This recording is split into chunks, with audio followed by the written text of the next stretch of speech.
तीन पॉइंट दिमाग में उस वक्त काउंट करके रखे कि मैं भूल ना जाऊं, ठीक है। उसमें था एक इंटरनेट, एक था एजुकेशन और एक था जॉब, ठीक है। हम लोग जिस तरह की बातें करते हैं हम लोग इंटरनेट पे अभी जो हाल में है, यकीन मानो मेरे को डिप्रेशन नाम की कोई जो चीज़ है वो मेरे को 2 से 3 साल पहले पता चला।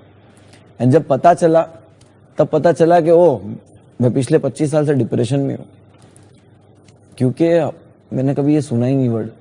हम लोग जहाँ पे थे, जो हाल में थे, आप बोल रहे हो ना कि 4 साल से बच्चे को वो एजुकेशन, तो जब होश संभाला ना तब मैं शायद रास्ते पे समोसे बेच रहा था। तो मेरे को ये लगता है कि एजुकेशन की बात, एजुकेशन का जो प्रेशर जो है, पैसे वाले लोगों ने तो वो प्रेशर को कर लिया कि बच्चे को ड्राइंग सिखाओ, बच्चा तेरे को जो बनना है बनियो, तू टेंशन मत ले, तू तेरे को क्या बनना है, तेरे को मॉडल बनना है।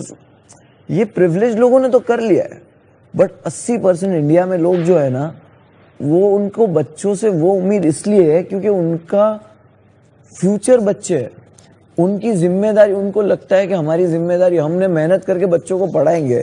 एजुकेशन पहले तो इतना महंगा कर दिया, सस्ता एजुकेशन भी है बट सस्ते एजुकेशन की वैल्यू नहीं है, ये हमने ही बता दिया कि यार इंग्लिश में पढ़ना है, इंग्लिश में नहीं पढ़ेंगे तो नॉर्मल जो स्कूल। तो हमारे जो ऊपर है, जो बैठे हुए हैं, जो सरकार बैठे हैं, जो भी बैठे, पिछले 60 70 80 साल में एजुकेशन पे काम ही नहीं हुआ है। बाकी सारी कंट्रीज में एजुकेशन बच्चे को पढ़ाते हैं कि ले तू पैसे पढ़ ले और तू पढ़, ये सारा होता है। तो एजुकेशन पे काम नहीं हुआ है वैसा जैसा होना चाहिए एक आजाद देश में। उस वजह से एक जो सरकारी एजुकेशन इतना वीक और इतना हल्का हो चुका है कि वहां से बच्चा वैसे अपन बोलते ना कि ये स्कूल से पढ़ के आज कहाँ पहुंच गया, तो ये बोलने के अंदर कितना वो लगता है कि यार रिक्शा वाले का बच्चा था, इसने पढ़ा लिखा के इसको कहाँ पहुंचा दिया। तो एक बच्चा उस स्कूल में पढ़ के वहां पहुंचता है। 12वीं पास वाले जो है वो लोग वॉचमैन बने हुए, डिलीवरी बॉय बने हुए। मैं ये नहीं बोल रहा वो जॉब छोटी है, बट जब इंसान के पास पैसा ही नहीं था, वो बेसिक एजुकेशन उसने ले लिया, वो काम करके घर की जिम्मेदारी पूरी कर रहा है, वो घर जाके किसके पास रोएगा? उस बाप के पास कि जिससे उसने पूरी टाइम पैसा लिया हुआ है, उस माँ के पास जो खुद पैसे बचा बचा के रख रही है, वो किसके पास रोएगा? It's okay to cry, right, but वो वहां रो नहीं सकता क्योंकि उसको पता है कि मेरे रोने से ना कुछ चेंज होने वाला है, ना मेरे रोने से मैं बेटर फील करूंगा, क्योंकि मेरे रोने से और 2 लोग तकलीफ में आने वाले। तो ये स्ट्रांग होने की भी निशानी है ना रोना, क्योंकि मैं बोलना भी नहीं चाहता, कि मुझे बोलना इसलिए नहीं चाहता क्योंकि मैं कभी नहीं चाहता कि मैं जहां से गुजरा हूं, जो हाल में गुजरा हूं, मैं दुआ करता हूं मेरा दुश्मन भी वो हाल में कभी ना आए। तो मेरे को लगता है कि ये चीजें एजुकेशन वाइज बना दी। जॉब वाइज मुझे ऐसा लगता है कि एजुकेशन प्रेशर, ये वो सब इतना प्रेशर बड़े नंबर लाने का। पहले ऐसा होता था कि अच्छे नंबर लाना जरूरी है वो, अब उसमें भी इतना कंपटीशन हो गया कि वो जो 50-60 पे जो 60-70 में खुश हो जाते थे, अभी 90-90 पे भी खुश नहीं हो रहे। तो ये बड़े घर के लोग हो जाते हैं कि बेटा तू टेंशन मत ले, तू डिजाइनर बन जाओ, तू ये बन जाओ, तेरे को कुछ भी बिजनेस डाल। जो नॉर्मल लोग हैं उन लोग को वो चीज़ का, बच्चों जो एजुकेशन पढ़ रहे 10वीं 12वीं कॉलेज जिनके एग्जाम है बोर्ड्स वाले, उनको वो चीज़ का बहुत स्ट्रेस है। क्योंकि मैं अब इंटरनेट पे आता हूँ, इंटरनेट पे वो जो दुनिया देख रहे, हम लोग ने इंटरनेट पे दुनिया को ऐसा बना दिया है। मैं ट्रोल की बात ही करने वाला था इंटरनेट से, कि इंटरनेट पे ट्रोल करना किसी को इतना ईजी हो गया है, इतना गाली देना इतना ईजी हो गया है कि हमको पता ही नहीं चलता कि हम किसी बड़े आदमी के सपोर्ट में या हम किसी भी बड़ी चीज के सपोर्ट में बात करने वाले को, सपोर्ट में बात करने वाले को, खिलाफ बात करने वाले को, दोनों लोगों को इंटरनेट पे गालियां पड़ती है, बराबर। मैंने तो कभी कोई ऐसे स्टेटमेंट नहीं दिए, बट बहुत सी चीजों को लेके मेरे भी कमेंट्स आना, फोन आना, धमकियां देना। उस लड़के पे धमकियां आना कि जो लॉकडाउन में उसके घर में कैद है और उसके पास खाने का भी पैसा नहीं है, उसको इंटरनेट पे मारने की धमकियां आना और गालियां आना, या कॉमन हो चुका है इंटरनेट पे, क्योंकि बहुत इजी हो गया ना गाली देना। तो तुम जिसके सपोर्ट के लिए मुझे गाली दे रहे हो वो तुमको जानता तक नहीं है, वो तुमको जानता तक नहीं है। तुम उसके सपोर्ट में तुम मेरी माँ को गाली दे रहे हो, मेरे माँ बाप दोनों नहीं, और तुम उसको गाली दे रहे हो। मेरी माँ को, मेरे बाप को।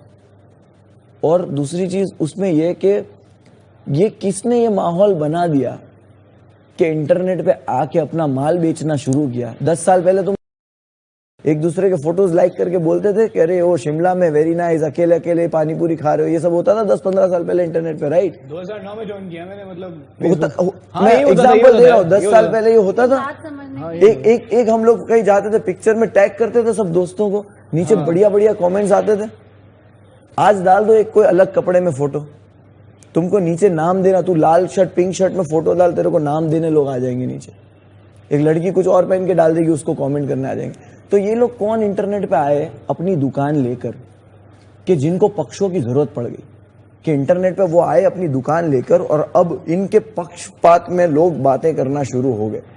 पहले तो नॉर्मल इंसान यूज करते थे, अब वो बिजनेस, जो बड़ा बिजनेस है, जो सब मेंटल हेल्थ और I'm telling you, I'm telling you, connection वो आप बोलते जाएं। हाँ, मैं बोलता हूँ। तो ये ट्रोल, ये इनका जो मैं बोलना है, तो इसका मूड बता रहा हूँ ना, कि गाली देना उनको किसने इतनी हिम्मत दे दी कि अपना ओपिनियन रखने की। क्योंकि वो जो गाली दे रहा है वो मेंटली डिस्टर्ब है अपनी लाइफ की फ्रस्ट्रेशन में, वो लाइफ में फ्रस्ट्रेट है, और दूसरे को भी कर रहा है। दूसरे को इसलिए कर रहा है क्योंकि उसको घर पे कोई पूछ नहीं रहा है, लेकिन यहाँ पे उसको 4 लोग लाइक दे रहे हैं उसकी गाली पे। यहाँ पे उसको वैलिडेशन मिला, उसका एक गोल बन गया है कि रोज सुबह उठ के मैं इसको ये कुछ बोलूंगा, मेरे को 4 लोग कमेंट में बोलेंगे भाई क्या बात बोली। करेक्ट। अटेंशन मिलेगा क्योंकि वो अपनी लाइफ से फ्रस्ट्रेटेड है। और मैं सही बोलूं कि हम लोग यहाँ पे जितने भी लोग हैं, आपने कभी वॉल पे किसी को जाके नीचे गाली दी है? तुमने दी है? आपने दिए? तो ये लोग कौन दे रहे? ये वही लोग हैं जिनको एजुकेशन वो वाला नहीं मिला जो बाकी सब लोगों को मिल रहा है। तो ये जो सर्कल है ना, ये जो सर्कल, वो एक दूसरे में इतना जुड़ा हुआ है। मैं जो बातें कर रहा हूँ निशा, आपके पास उस पर हम यहाँ पे एक दूसरे को डिबेट नहीं कर रहे। तो अगर आपका कोई भी पॉइंट हो तो वो वैलिड ही होगा, आपके बिना सुने मैं बोल देता हूँ, क्योंकि बहुत सारा मैं जनरलाइज नहीं कर रहा हूँ चीजों को। ये चीजें बड़े बड़े हिस्से में जो है ना, उनके बारे में बात हो रही है। छोटे हिस्से में तो अभी हम लोग ये बात कर रहे हैं, मैं यकीन मानो मैं ऐसे 50 मोहल्लों के नाम दे सकता हूं जहां तक ये बात नहीं पहुंचने वाली।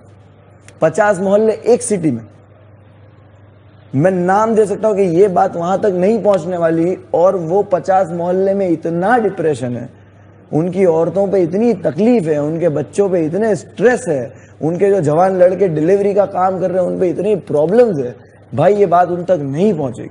नहीं, लेकिन अगर एक इंसान की भी लाइफ थोड़ी चेंज हो, नहीं, मैं ये नहीं बोल रहा हूँ कि इसका कोई मतलब नहीं है डिस्कशन का। मैं ये बोल रहा हूँ कि हम लोग, मेरा हो गया।